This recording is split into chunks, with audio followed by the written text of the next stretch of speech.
Essay 9 Myths to Live By. Why do words matter to us? It is important to answer this question if we are to understand how myths have affected us throughout the ages. Is the effect of myths upon us easily described? Probably not, considering two important variables, namely, the long period over which they have existed and the simultaneous evolution of our human aesthetic and cognitive capacities.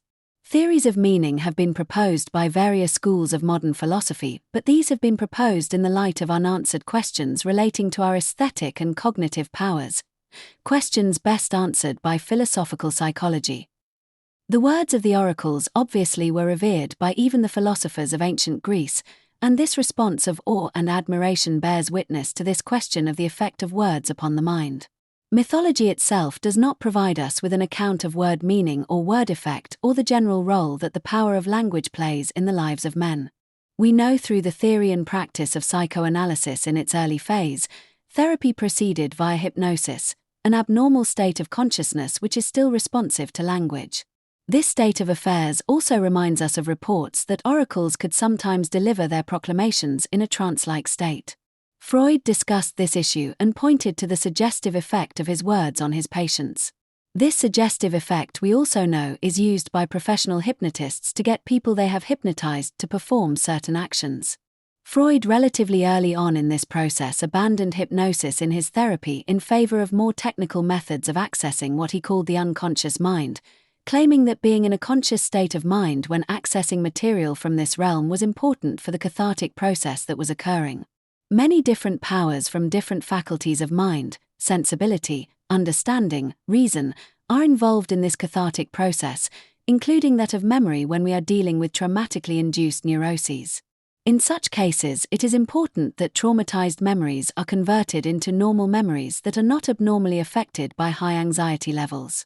Dream interpretation and free association were important specialist techniques that were used to provide information relating to what in the unconscious mind was having a deleterious effect upon the life of the patient.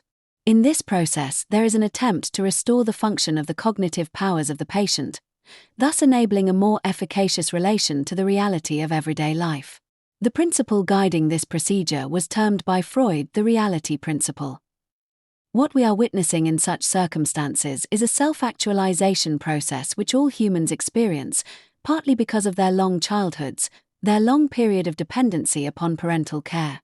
An interesting question to pose at this point in the discussion is whether mankind has always possessed its current array of powers in its current state, or whether, as some psychologists like Julian Jaynes maintains, we are dealing with an evolving state of affairs in which there may well be significant changes occurring which could be termed vicissitudes of consciousness. Freud, in the context of this discussion, we ought to recall, spoke of consciousness itself in terms of a vicissitude of the instincts. Julian Jaynes makes an important contribution to this discussion when he attempts, on the basis of his brain research and available literary and archaeological evidence, to claim that the emergence of consciousness could be dated to ca. 1200 BC. This entailed, in his view, that prior to consciousness emerging, there was a state of mind which he described as bicameral mind, where language was in fact situated bilaterally in the brain, but perhaps undergoing transition. Owing to the ability of some to both read and write, they may have been transitioning faster than those who were illiterate. This reflection suggests that the power of language played an important role in this process. Julian Jaynes, in his work The Origins of Consciousness in the Breakdown of the Bicameral Mind, Houghton Mifflin, Boston, 1976, discusses an important mechanism of change operating in our usage of language, namely metaphor. For metaphor is the very constitutive ground of language. I am using metaphor here in its most general sense, the use of one term to describe another because of some kind of similarity between them or between their relations to other things. There are thus always two terms in a metaphor, the thing to be described, which I shall call the metaphrand, and the thing or relation used to elucidate it, which I shall call the metaphor. It is by metaphor that language grows. Pages 48 to 9. Jaynes notes further that the human body is an often used metaphor. The head of an army, the face of the clock, the eyes of needles, storms targets, flowers or potatoes, the arm of a chair or the sea. Page 49. This position is in accord with Aristotle's account of metaphor, in which it is asserted that when we are dealing with the names of things, Metaphor takes us into a realm of experience that is unnamed, thus creating a new usage of the term. Julian Jaynes also connects language to evolving levels of consciousness. Language, Jaynes argues, began as an expressive phenomenon partly connected to events of importance in the external world, e.g. hunting, gathering, etc. By a charted series of functions, this developmental sequence eventually reaches the level of representative thought in which we find the names for animals, developing into a more complex stage in which names are given to individual people. At this stage, it would be fair to say that we are definitely thinking something. As group life evolved, we then find language evolving into more complex forms via the use of sentences with subject-predicate structures which illustrate the fully mental power of thinking something about something, which Heidegger called the veritative, truth-making, synthesis. This, however, is not the final level of the mental, which is achieved only when the principles of logic and truth tables begin to constitute and regulate the field of sound argumentation, the field of rationality. The World Explored, The World Suffered, A Philosophical History of Psychology, Cognition, Emotion, Consciousness, and Action, Volume 4, James, M. D., 2022. This initial excursion into the interior mechanism of language use and its evolution is meant to complement Campbell's account of mythologies of war and peace, especially when put into relation to the power of suggestion that is contained in mythological language. One thing that can be immediately noted in this context is that the power of words in the rhetoric associated with war has been more effective in ancient times than it is now. This is not to deny, however, that even in our modern era, two countries historically have sought to promote the solution of war to many diplomatic problems where rational discourse might have been used instead, namely the Soviet Union and the USA. This is not a new phenomenon and may lie behind the reason why historians have adopted the practice of naming wars after the country or region that has been attacked, suggesting that morality is playing a limited role in the discipline. Campbell claims paradoxically in this chapter that wars are agents of the Darwinian mechanism of natural selection resulting in the telos of the survival of the fittest. Continuing on the theme of his reference to animals, Campbell notes Spengler's reference to man being a beast of prey that has triumphed over his vegetarian victims, because, it is claimed, of his superior intelligence. Campbell claims that no primitive mythologies depict war as an evil, but there are interesting ideas that may be related to why this is so, such as there is no such thing as death. Death appears, on these views, to be but a punctuation mark in an ongoing narrative where life is reborn again and again. The beast will return next season to yield its temporal body again. Page 171. Likewise, after episodes of battle, special rituals are enacted to assuage and release to the land of spirits the ghosts of those that have been slain. Page 171. War mythologies are based on the assumption that some humans are subhuman monsters and it is heroic to slay such monsters. Campbell notes that there was no problem during such primitive times in persuading people to become warriors, and this might have been due to the suggestive power of the language of the myths in contexts where the recipients may or may not have full conscious control of the instincts. When, however, stronger egos developed, perhaps partly because of the evolution of language, there may well have developed simultaneously inhibitory mechanisms such as interrogative thought processes, should I do X? And this eventually may have made the persuasion process more difficult. Culture also plays an important role in the way in which consciousness chooses to categorize and see the world. The ancient Greeks, for example, through their balanced view of the opposite's friend-enemy, may well have been less inclined to war, given their more nuanced view of the relation between what is holy and what is just. This, it can be argued, was the beginning of a secularization process that began with the Socratic or Platonic attempt to provide us with a philosophical theory of the relation of justice to what is holy. This process also appears to be associated with cosmopolitanism or globalization, with the caveat that this latter may be more associated with military objectives than the commonwealth of ideas. Whether the plot of the world play we are watching is a tragedy, in accordance with the oracular proclamation that everything created by humans is destined for ruin and destruction, or whether we are instead watching the Kantian Enlightenment play in which it is claimed that the plot of the civilizational process is following a hidden plan, where in the last scene of the last act we find ourselves living in a cosmopolitan kingdom of ends, leading a good-spirited, flourishing life, remains to be seen. It is interesting to note, however, that the ancient Greeks maintained a psychic distance to strangers which accorded them a respectful status.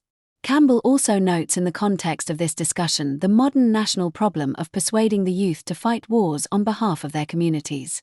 Perhaps this might be one more sign that an increased conscious awareness and a more complex language has strengthened our egos with the determination to establish perpetual peace, a Kantian ideal. Campbell points out that not all primitive peoples have been warriors. The settled village people of the tropics, for example, may not exactly promote a culture of warfare, but in their various rituals we nevertheless encounter a savage bloodthirstiness which testifies to a lack of respect for human life, perhaps because of a fundamental belief in the process of organic life renewing itself from an inorganic non-living base. Campbell claims that this supports the idea that killing, e.g. headhunting, actually enhances the process of the renewal of life, page 172. He also notes that it is in fact exactly in those parts of the world that the most horrible and grotesque rituals of human sacrifice obtain even to this day. It is in these areas that the headhunt flourishes. Page 172.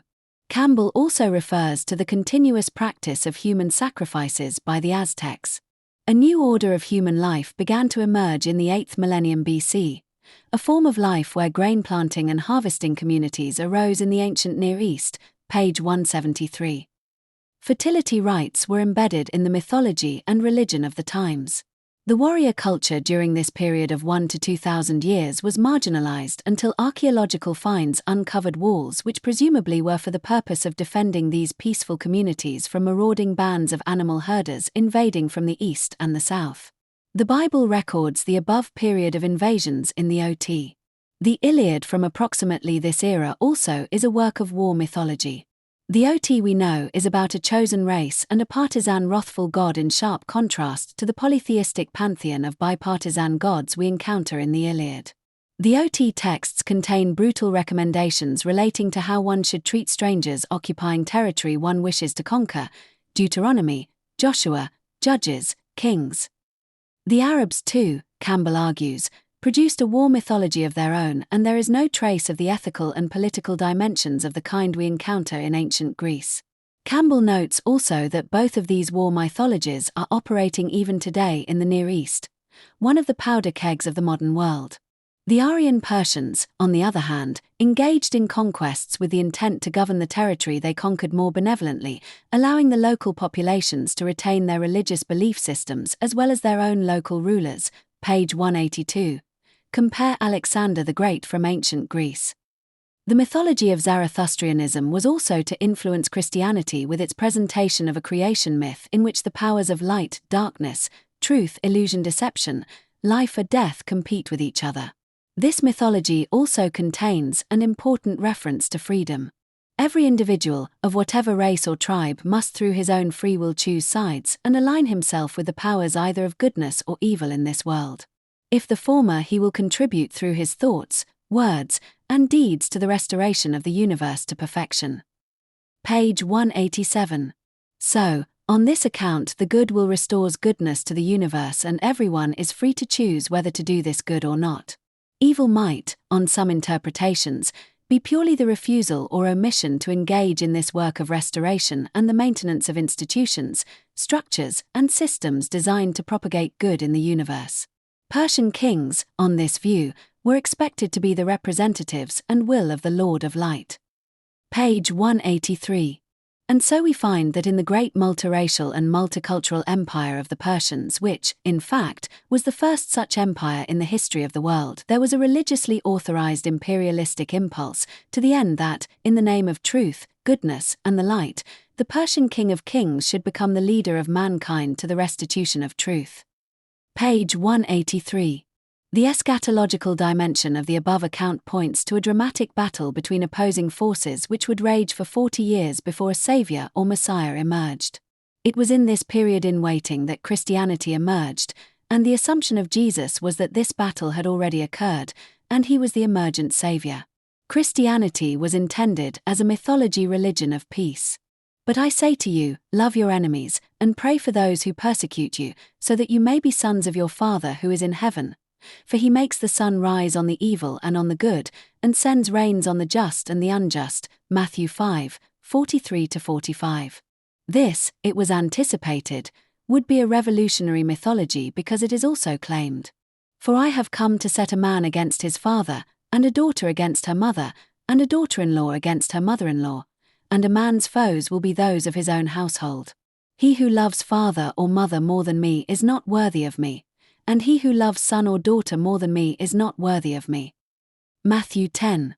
On this radical account one should also give away one's possessions to the poor and follow the master, for so it is written. This is an anti-family philosophy and perhaps also anti-secular in that it promotes also an ascetic form of existence which attempts to shift concern from the eschatological dimension of the future to the task of living in the present and finding God in everyday life, at least insofar as the Gnostic gospel was concerned, which Campbell quotes from. "Those that live by the sword, it is claimed, shall die by the sword." The theory of Christianity appeared to be one thing whilst its practice became another, perhaps because of the enduring influence of the OT. Crusades against the Arab infidel became eventually an important project for monarchs who claimed as a consequence a divine right to rule. Another mythology of peace was that promoted by the Jains of India, whose teacher Mahavira was a contemporary of Buddha. Page 189. One of the messages of this mythology was that all forms of life, down to the vegetative, e.g. grass, possessed an absolute value which must not be violated. Buddhism shared this life philosophy, but on this account there is also an attitude towards the ego or the self which maintains that it must be banished. Yet, in a certain sense this is consistent with the view that one's own individual life lacks significance. It is not absolutely clear, perhaps because of this last caveat, whether Buddhism, for Campbell, can be categorized as a romantic mythology. As we move eastward, however, to Japan and China, Campbell has no hesitation in categorizing these as both peaceful and romantic. Yin and Yang reminds us of Zarathurianism, but the way of all things, the Tao, is a virtue-based approach which is more reminiscent of one of the concerns of ancient Greek philosophy. This Eastern approach focuses, however, on resoluteness as well as the idea that taking up arms is one of the last resorts of a wise man. Page 192. This, as a matter of fact, has not been an approach manifested in the rules of a long series of Chinese tyrants who obviously did not embrace the way of the Tao. Campbell notes, instead, that from this period 2 Machiavellian warmongering historical documents have replaced this way of the Tao. Campbell recalls in the context of this discussion that the Bhagavad Gita, too, addresses both the arts of government and war. In this text it is noted how important the treasury is to these arts and individual life. A person who has no wealth is more dead than alive. Page 195. A Machiavellian spirit haunts some of the pages of this work. A king seeking prosperity should not hesitate to kill his son, brother, father, friend. Page 196. Power, on this account, is of more importance than right. Every work should be done completely. By killing its inhabitants, by destroying its roads, and burning and pulling down its houses, a king shall devastate his enemy's realm. Page 196. Such thoughts place such ideas in the realm of war mythology, and here too, we find the idea that the self can never be slain, a different thesis to that of the no-self view of Buddhism. Machiavelli again emerges when the prince is discussed. The duty of princes being to fight and to slay. Page 197. Yet in both Buddhism and Hinduism we encounter the idea of a farther shore we are journeying toward. A shore which transcends the opposites of light and darkness, truth and illusion, war and peace. Buddha consciousness is impersonal, selfless, and guiltless. After charting the history of war mythologies, Campbell then interestingly maintains, in the spirit of philosophy. But on the other hand, in the annals of world history accounts are to be found also of a diametrically opposite point of view to this, where the aim is to be quit of war and strife altogether in a state of perpetual peace. Page 198. Perpetual peace is a Kantian term used in his writings on history, writings which include a recommendation for the establishment of the Cosmopolitan Institution of the United Nations, whose task it will be to regulate war-peace relations between nations. The actual institution of the United Nations also has the task of regulating the human rights of the citizens of all nations, something that was made possible via the Kantian account of moral law. The idea of rights also emerged in Grotius's thesis The Rights of War and Peace, a work which also discusses a law of nations based on ethical, not jungle principles, page 199. Returning to the issue of the power of mythological language to suggest projects of war and peace, we ought obviously to note that it is far easier to appeal to the emotions associated with war than the reasons associated with peace. Depicting strangers as enemies and diminishing their humanity is far easier than appealing to principles of reason and the moral law. Metaphorical language plays a significant role in such a process, which is reaching into the realm of the unknown and unnamed. Both war and peace symbols, however, are relatively abstract, e.g. Janus or the olive branch. As mythology has evolved throughout the ages, consciousness, beginning with the first idea of the body, has actualized the potential of language to integrate both the sensible and intellectual powers of man into an ego that is self-consciously related to both the truth and the good. The articulation of the form these stages take are beginning to emerge on the foundations laid by Aristotle, Kant, and Freud and their followers. Whether, however, we will ever be able to postulate historical dates for the different stages of this evolutionary actualization process is, however, open to question.